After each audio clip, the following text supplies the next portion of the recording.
Isang mapagpalang araw Pilipinas, Carla Lizardo po at ito ang ating October episode ng Report kay Boss. Sa kabila ng mga nakakalungkot na pangyayari ngayong buwan, may rason pa rin naman tayo para ngumiti at ipagpatuloy ang buhay. Naging makabuluhan din ang buwang ito dahil sa iba't ibang aksyon ng pamahalaan. Ang pinagtibay na partisipasyon at kooperasyon ng ating bansa sa international community. Para sa aming special report, samahan niyo kami sa Indonesia kung saan dumalo si Pangulong Aquino sa kakatapos lamang na APEC Economic Leaders Meeting, gayon din ang pagpunta niya sa Brunei para sa ASEAN Summit. Narito ang kabuuan ng aming ulat.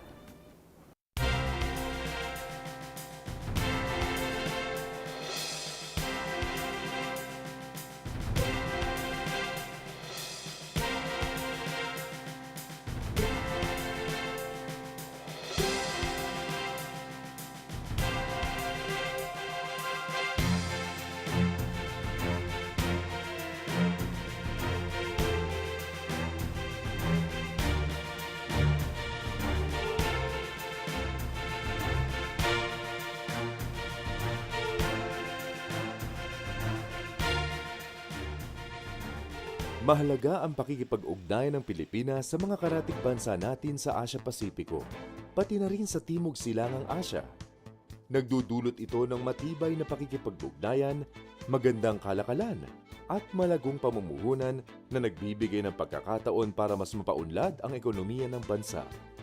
Ito ang naging layunin ni Pangulong Aquino nang siya ay dumalo sa magkasunod na Asia-Pacific Economic Cooperation Summit sa Indonesia at Association of Southeast Asian Nations Summit sa Brunei. Asia-Pacific Economic Cooperation. Siguro narinig niyo na ito noong nag-aaral pa lang kayo. Pero ano nga ba ang APEC? Anong paki natin dito? Ang APEC ay isang organisasyon na tumitingin sa paglago ng ekonomiya, kooperasyon, kalakalan at pamumuhunan sa pagitan ng mga bansa sa Asia-Pacific region. Base sa ibig sabihin ng APEC, parang mga businessman at pinuno ng bansa lang ang kabilang sa mga dapat umiintindi dito. Pero alam nyo ba na malaki ang pakinabang ng APEC sa mga karaniwang mamimili? Ang APEC ay isang organisasyon, di ba, na parang kami ay nag-aaral at nagdedesisyon kung paano mapabilis ang kalakalan at para bumaba yung transaksyon, yung business transactions. So, in effect, what we're trying to do is, kung pwede ba lahat ng produkto na pwedeng makasama sa ating mga commodities at saka sa ating services, ang tawag nila, yung mga nagbibigay sa atin ng mga serbisyo, kung pwedeng babaan yun, para yung cost of products and services bababa din at makakaya ng ordinary consumer. Ginagawa ng paraan ng APEC na mapababa ang halaga ng tariff o buwis na ibinibigay sa gobyerno para sa mga produktong ikinakalakal sa Asia-Pasipiko. Dahil mas mababa ang tariff, ang resulta, mas mababang halaga ng produkto na affordable sa mas nakararaming Pilipino. Yung mga ibang produkto na noon ay parang mahirap bilhin kasi mahal, pero yung tingnan ninyo, yun lang mga sasakyan. Di ba sabi nila, wow, ang baba, makakabili ka ng sasakyan sa halagang ₱250,000, di ba? Noon, ang taxes lang sa sasakyan, siguro maabot ng 30%.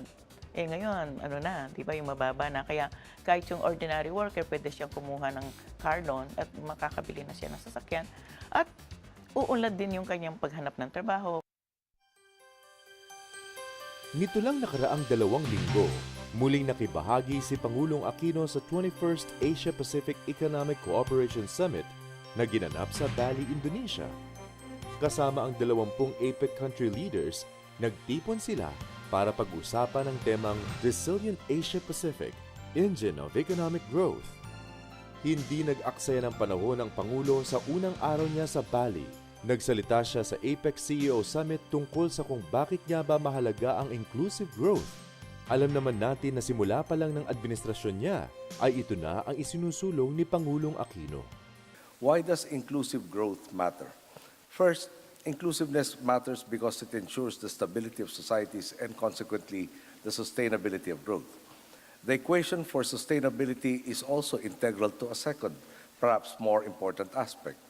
On top of fostering stability, social inclusiveness also empowers citizens to become bona fide economic actors that can productively contribute to nation building.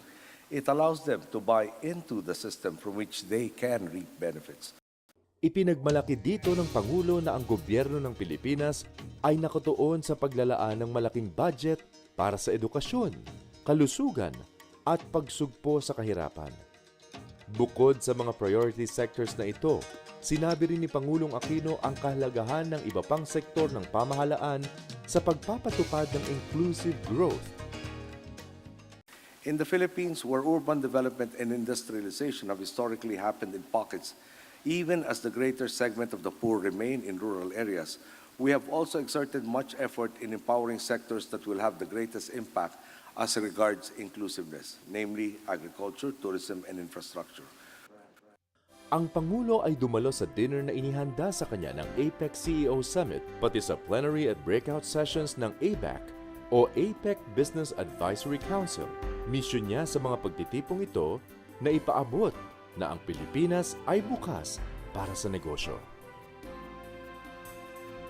Habang nasa Bali sa Pangulong Aquino, hindi inaasahan na hihiling ng pagpupulong ang isang opisyal ng Hong Kong para pag-usapan ang Manila hostage crisis noong 2010.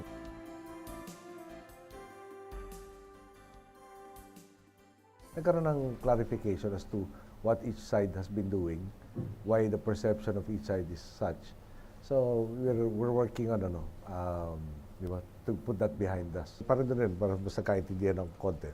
Sabi ko, sa culture namin, when we apologize, then it admits that we are at fault as a country, as a government, and as a people. And we pointed out that from our perspective, there was one lone gunman responsible for this tragedy. Ipinaabot ng Hong Kong official na humingi ng dialogue ang isa sa mga pamilya ng biktima. Ayon sa Pangulo, kakausapin niya si Justice Secretary Leila de Lima para magbigay ng status briefing tungkol sa insidente. Going back to APEC, syempre, hindi makukumpleto ang summit kung walang photo sessions ang mga global leader. Pinagsuot ng local Balinese costume na tinawag na endek ang mga pinuno sa unang photo opportunity. Sa pangalawa naman ay masayang kumaway ang mga leader suot ang kanilang business suits. Sa 2 araw na APEC Economic Leaders Meeting o AEAM, ay unang napagkasunduan na pag-ibayuhin ang pagkamit sa 2020 Bogor Goals na unang binuo sa Bogor, West Java, Indonesia noong 1994. Kabilang sa Bogor Goals ang trade and investment liberalization, business facilitation, at economic and technical cooperation. Napag-usapan din ng mga pinuno na palaguin pa ang kalakalan at pabilisin ang ugnayang pantao, pisikal, at institusyonal sa Asia-Pacific region. Binigyan diin na susuportahan ng APEC ang partisipasyon ng SMEs o Small, Medium at Micro Enterprises, pati na rin ang pagbubuti sa regional food, energy at water security. Sinigurado sa nakalipas na APEC Summit na tugma ang mga layunin ng organisasyon sa iba pang pandaigdigang samahan gaya ng ASEAN at G20. Higit sa lahat, nagkaisa ang mga leader na pag-iigtingin ng relasyon ng APEC mas mabilis na matutupad ang pangunahing hangarin ng APEC, ang libre at bukas na pamumuhunan at kalakalan sa rehiyon ng Asia-Pasipiko.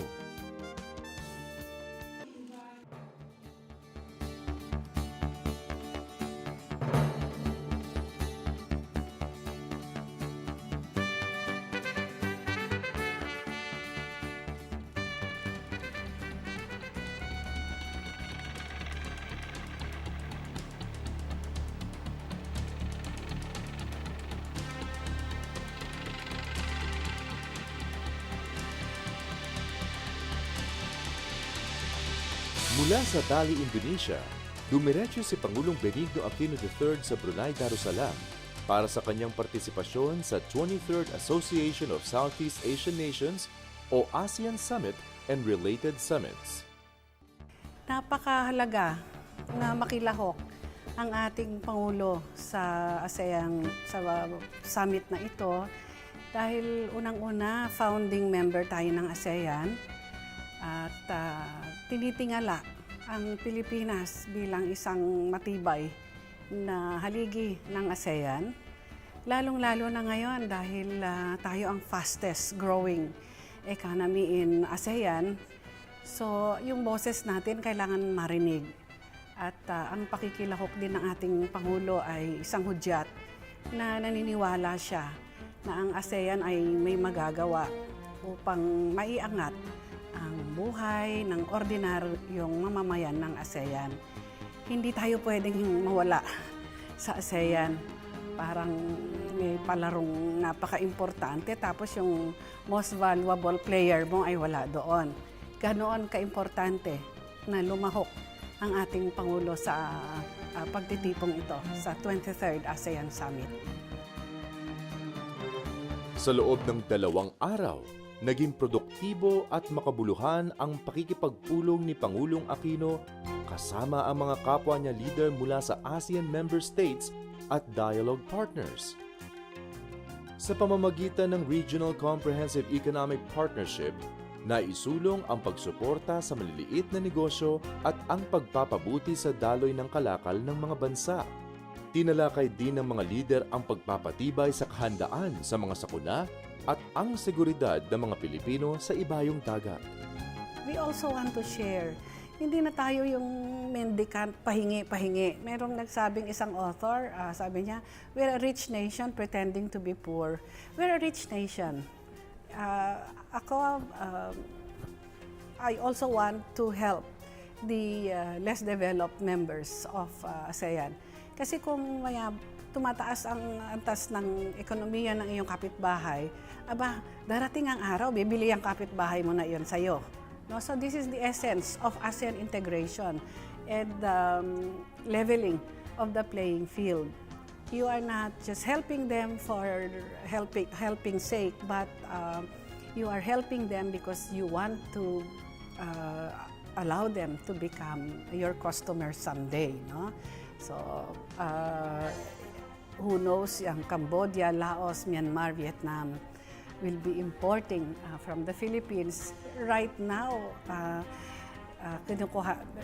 tinutulungan sila ng ating mga mid-level managers, teachers, mga hotel managers. So, in a way, we are raising the standard of skills and services in ASEAN. Gaya ng inaasahan, nanindigan si Pangulong Aquino pagdating sa usapin sa South China Sea o para sa Pilipinas ay ang West Philippine Sea. The Philippines remains committed to a peaceful and rules-based approach to the resolution of disputes in the South China Sea. And our approach consists of 2 complementary elements. One is pursuing an arbitration case for resolving maritime disputes. This will lead to the clarification of maritime claims and entitlements of the parties. And if this will happen, this will benefit not only the region but the international community as well. And 2, advocating an expeditious code of conduct in the South China Sea between ASEAN and China in managing tensions. The Philippines has been actively working with ASEAN and China in advancing the efforts to conclude an ASEAN-China Code of Conduct that is binding on all parties and to implement the collective commitments of ASEAN member states and China in the Declaration on the Conduct of Parties in the South China Sea. Through this 2-track approach to resolving disputes in the South China Sea, the Philippines is contributing to regional initiatives to promote peace, stability, and maritime security in the region, and upholding the peaceful resolution of disputes and rule of law. Sa kabila ng mga pulong, hindi rin pinalampas ng Pangulo ang pagkakataong makipag-ugnayan ng direkta sa mga punong ministro ng Japan at Vietnam. Sa naganap na bilateral meeting kasama ang punong ministro ng bansang Hapon, si kagalang-galang Shinzo Abe gusto na po nilang mapaagang maihatid sa atin ang 10 multi-role response vessels na magagamit ng ating Coast Guards at ating po in-order para sa pagpapatrolya sa ating baybayin. Nagpasalamat din po tayo sa $2 milyong na emergency grant aid ng kanilang bansa para sa rehabilitasyon at pagbangon ng Zamboanga City. Talaga naman pong higit sa pinansyal na tulong, nakakataba po ng puso ang pagkukusa nilang makiisa sa pagtitindig ng isang Mindanao na mas mapayapat, mas maunlad.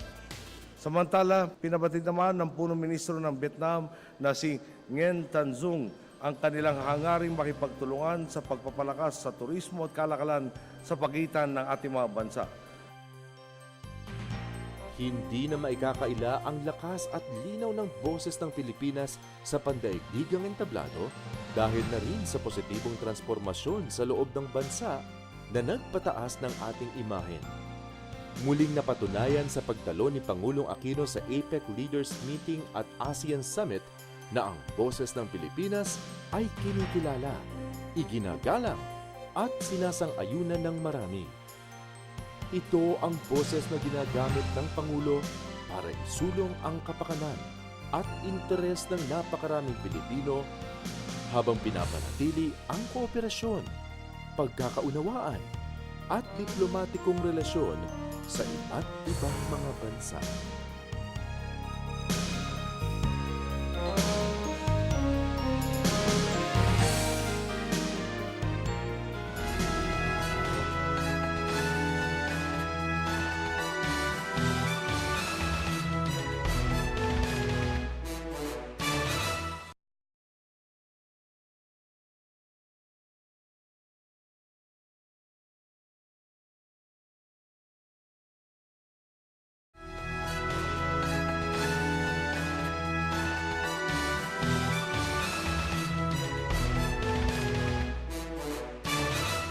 Nagbabalik ang report kay Boss.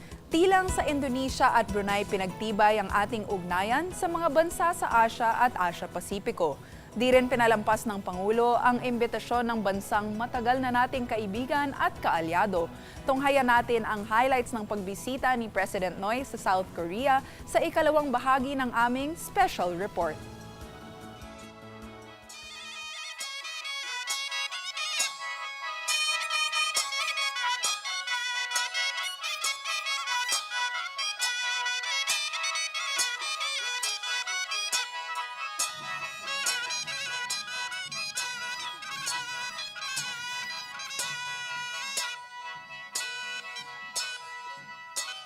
Lalo pang napagtibay ang malalim at matagal ng ugnayan sa pagitan ng Pilipinas at ng South Korea matapos ang matagumpay na state visit ni Pangulong Benigno Aquino III dito.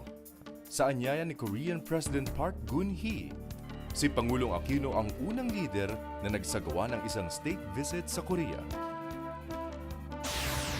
The last time that we had a state visit was more than 10 years ago. So I'd say that it's highly about time that we have another visit here to reciprocate the visit made in 2011 by former President Kim Yong-bak of Korea.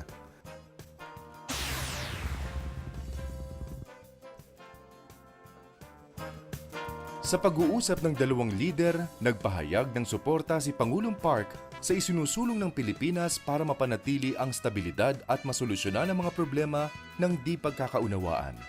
Ayon sa Pangulo, tinalakay nila ang mga plano para mas lalo pang mapalakas ang ugnayan ng tanggulan, pagtugon sa kalamidad, kalakalan at mga isyong pandagat na direktang may epekto sa buong rehiyon. Dito rin ipinaabot ni Pangulong Park ang panatang donasyon na $300,000 para sa mga biktima ng lindol sa Bohol at Cebu, bukod pa sa tulong para sa rehabilitasyon ng Zamboanga City.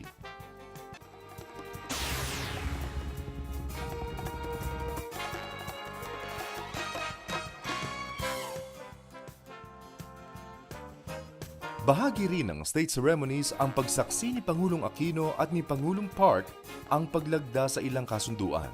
Una ay ang Memorandum of Understanding sa pagitan ng Philippine Department of National Defense at Ministry of National Defense of Korea para palawigin ang ugnayang militar. areas to be covered would be, an exchange of visits, including scholarships for our cadets, training, and then exercises when it comes to humanitarian assistance, those kinds of activities. So we are upgrading our relations with them. Of course, R&D, exchange of in the exchange of visits, that will also involve exchange of information. Ikalawa ay ang Memorandum of Understanding sa pagitan ng Philippine Sports Commission at ng Ministry of Culture, Sports and Tourism ng Korea para ipagbayuhin pa ang pagtutulungan ng dalawang bansa sa larangan ng palakasan. Ikahuli ay ang $80.4 million loan agreement sa pagitan ng Department of Finance at ng Korea Export-Import Bank na gagamitin sa mga disaster risk reduction and climate change adaptation projects sa mabababang lugar sa Pampanga Bay.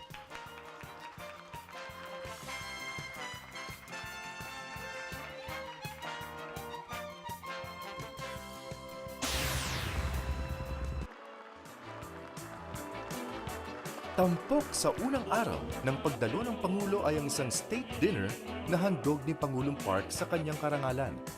Dito ay nagpapasalamat si Pangulong Aquino sa masiglang pagtanggap sa kanyang delegasyon at sa lahat na rin ng halos 50,000 mga Pilipinong nananatili sa Korea. Just as my countrymen have experienced your kindness and generosity, I am confident that your countrymen in the Philippines are experiencing the kind of hospitality and friendship that are characteristic of the Filipino nation. Sinabi rin ni Pangulo na umaasa siyang makukuha ni President Park ang tibay at tatag para pamunuan ang kanyang mga kababayan patungo sa mas magandang hinaharap ng Korea.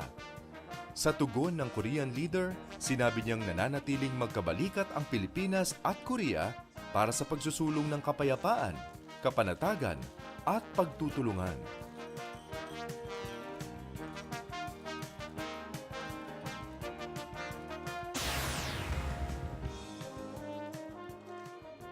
Sa ikalawang araw ng kanyang bisita, nag-alay ng bulaklak si Pangulong Aquino sa Hall of Heroes ng War Memorial ng Korea para sa mga kawal na Pilipinong namatay sa pakikipaglaban noong Korean War.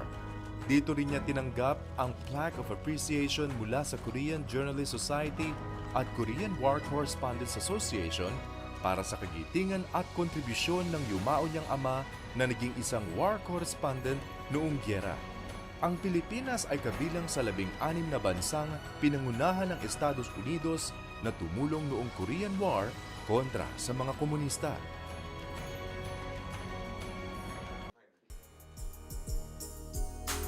Kasunod nito, siya'y humarap sa mga pinakamalalaking grupo ng negosyante sa Korea para imbitahang mamuhunan sa bansa.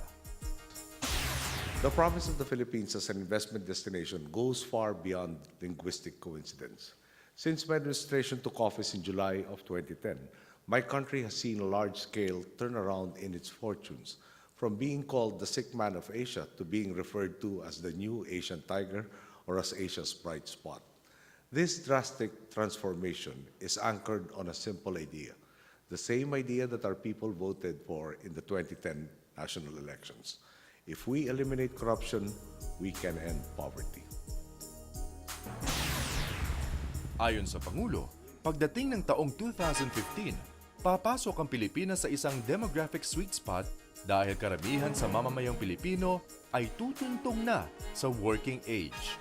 Mga profesional, tapat at mahusay magsalita ng Ingles na may malaking maitutulong sa pag-unlad ng mga investor.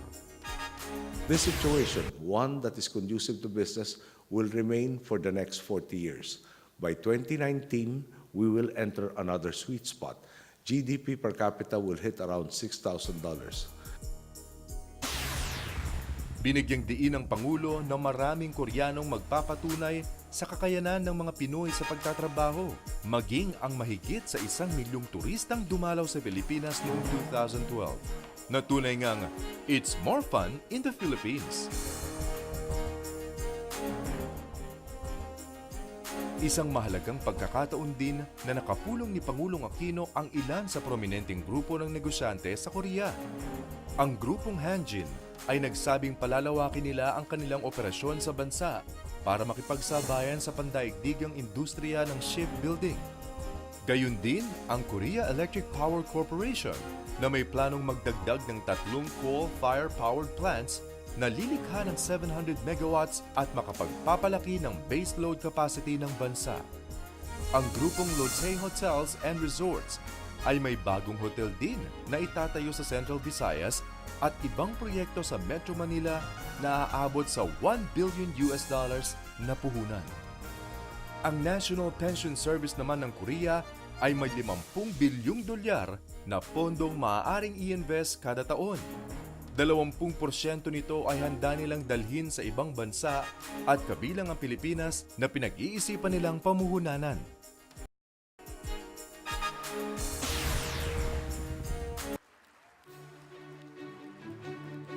Di rin naman uuwi si Pangulong Aquino hanggat hindi niya nakakasama ang maraming Pinoy na sabik na makita at makasama siya.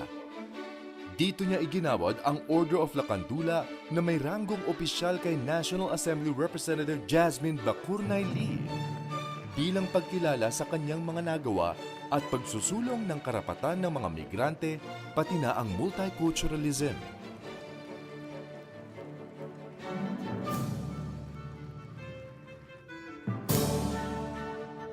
Sa talumpati ng Pangulo, kanyang inilahad ang mga magagandang balita sa bansa. Kasama na ang pagdidiin sa kanyang panata na ang interes lamang ng mga Pilipino ang nasa bawat kilos at desisyon ng pamahalaan. Maraming salamat po dahil kayo ang gumawa ng pagbabago. Kayo pa rin po ang boss ko. Kayo ang magsasabi kung tutuloy tayo o babalikan ang lumang kalakaran kung saan ilan lang ang nakikinabang. Makakaasa kayo sa patuloy at walang pagod kong pakikiambag upang maabot natin ang kolektibo nating mithiin. Bumalik ang Pangulo sa bansa, dala ang mas maigting na determinasyon para ituloy ang transformasyong dinaranas ng bansa ngayon. Nakakataba po talaga ng puso ang pagkakataong maging kinatawan ng aking mga boss sa ating mga karatig bansa dahil talaga nga pong ibang-iba na ang mukhang mayaharap natin sa mundo ngayon. Hindi po ako magsasawang sabihin, talagang napakasarap maging Pilipino sa mga panahong ito.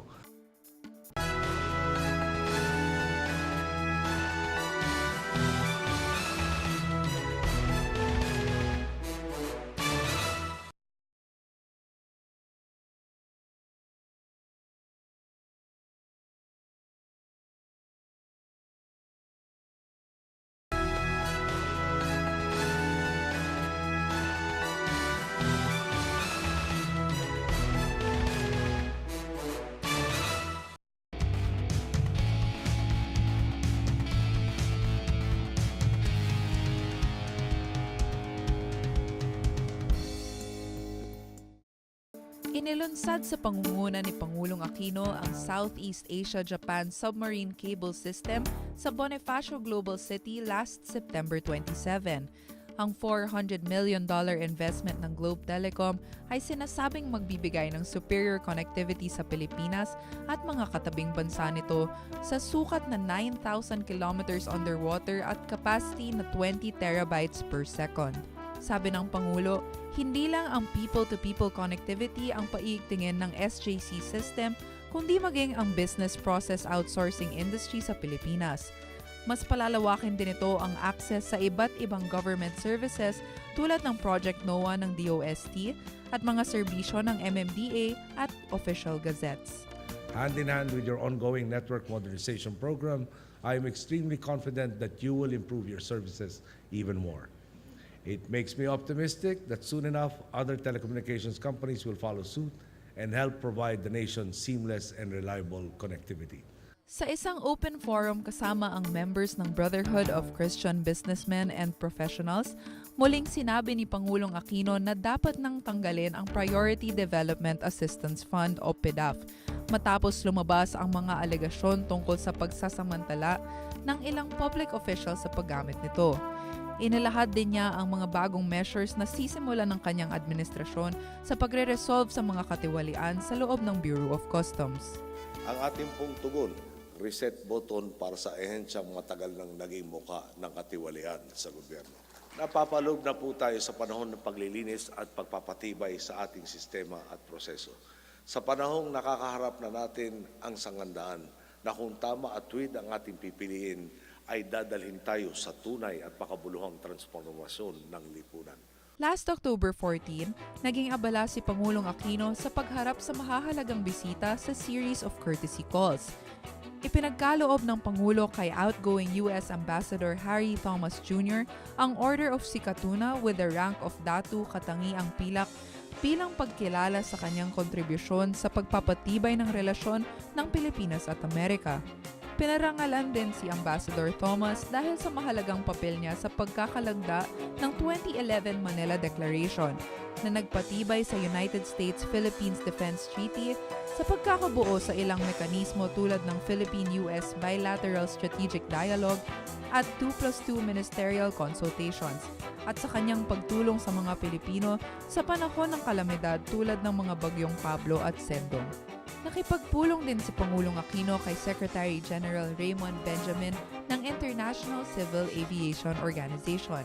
Nagpunta siya sa Pilipinas para makipag-usap tungkol sa ongoing modernization ng communication, navigation, surveillance and air traffic management system at ang paglago ng Philippine Air Transport System. Napapanahon ang pagpupulong ng ICAO high-ranking officials sa Pangulo. Ngayong ang pamahalaan ay masigasig sa pagpapalago ng tourism industry na isa sa main contributors sa ekonomiya ng ating bansa. Muling napatunayan na world-class ang ganda ng mga Pilipina. Magkasunod na nag-courtesy call kay Pangulong Aquino sina Miss World 2013 Megan Lenyang at Miss Supranational 2013 Mutya Johanna Datul. Unang dumating sa Malacanang si Megan Yang, nakauna-unahang Pilipinang nakoronahan bilang Miss World. Naganap ang coronation night sa Bali, Indonesia last September 28 kung kailan pinarangalan din siya sa pagkapanalo niya sa preliminaries. First place si Young sa top model competition, fourth sa multimedia challenge, at fifth naman sa beach beauty contest. Natanggap din niya ang Continental Queen of Beauty title as Miss World Asia 2013, ang highest rank na ibinibigay sa isang contestant sa Asian region. Si Mutya Johanna Datul naman ang first Asian and Filipina beauty na kinoronahan bilang Miss Supranational. Unang sumabak si Datul sa beauty pageants nang sumali siya sa Mutya ng Isabela at nanalo bilang Mutya ng Isabela Tourism 2010. Ito ang nagbigay sa kanya ng spot sa semi-finals ng Mutya ng Pilipinas 2012. Sa Binibining Pilipinas pageant, nakuha niya ang Binibining Photogenic, Binibining Best in Evening Gown at Miss Supranational Philippines Award na nagdala sa kanya sa international competition. Niyanig ng 7.2 magnitude earthquake ang mga lalawigan ng Bohol at Cebu umaga noong October 15. Kalunos-lunos ang nangyaring pagkawasak ng mga kabahayan at establishments, historical sites at heritage churches na major source of tourism income at pride ng dalawang probinsya. Madami din ang nasawi at sugatan dulot ng trahedya na nakaapekto sa iba pang lalawigan sa Visayas region. Dahil dito, agad na bumisita si Pangulong Aquino sa Bohol at Cebu para personal na tingnan ang sitwasyon ng mga kababayan natin doon at ang lawak ng pinsalang ibinunga ng lindol. As far as socialized housing is concerned, DSWD will bring all the details. Then we'll task specifically the Vice President who's heading the housing sector for quality to homework to HUDCC, CMP. We'll task them, and I'm sure they're undertaking that already, given to the waiving of the loans, etc. They'll come up with a whole list of things that can be done. Idagdag ko na rin yung ating churches, yung pinaparal lang natin yung separation ng church and state. Pero meron ng batas para pag historical landmarks. I just don't want to commit right now. Nire-research ko mabuti dito. Pero at the minimum, you can expect it to help if as a minimum, getting the private sector to help kung hindi pa pwede gobyerno as far as yung historical churches are concerned. At least to get them back, yung physically to where they were, yung aesthetics, baka naman structurally more compliant with the 2010 building code. Sa Tagbilaran City sa Bohol, pinangunahan ni Pangulong Aquino ang distribution ng relief packs sa may 100 earthquake-affected families. Siniguro sa kanila ng Pangulo na handa anumang oras ang gobyerno para ibigay ang kanilang mga pangangailangan. Nanguna rin siya sa inspection activity na isinagawa sa Tagbilaran Seaport na isa sa mga naapektuhan ng lindol. Sa Cebu naman, ininspeksyon niya ang ilan sa mga lubhang na pinsala tulad ng Basilica Minore del Santo Niño, ang oldest Roman Catholic Church na naitayo sa Pilipinas. Pagkatapos ay nagpunta siya sa Mandaue Public Market.